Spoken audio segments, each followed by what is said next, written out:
আজ থেকে ১০০ বছর পর ক্যালেন্ডারের পাতায় যখন ২১২৪ সাল, আমাদের প্রত্যেকের দেহ তখন মাটির নিচে, অস্তিত্ব তখন রুহের জগতে।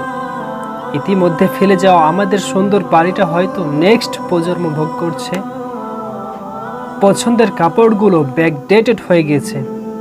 শখের গাড়িটা হয়তো অন্য কেউ চালাচ্ছে, আর আমায় খুব কম জনেই স্মরণে রেখেছে।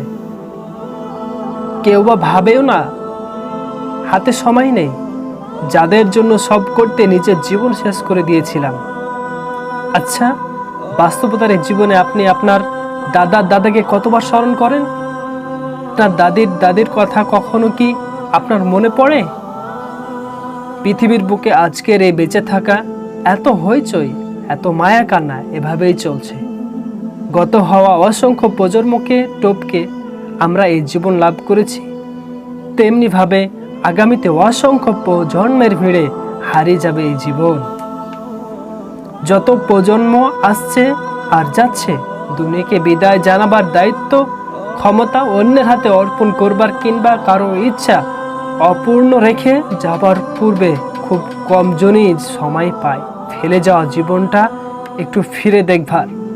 বাস্তবতা হচ্ছে এই জীবনটা আমাদের কল্পনার চেয়েও ছোট। ২১২৪ সালে কবরে শুয়ে আমরা প্রায় সবাই এই বাস্তবতা উপলব্ধি করতে পারবো। সত্যি দুনিয়াটা কতই না তুচ্ছ ছিল, একে ঘিরে দেখা স্বপ্নগুলো কতই না নগণ্য ছিল।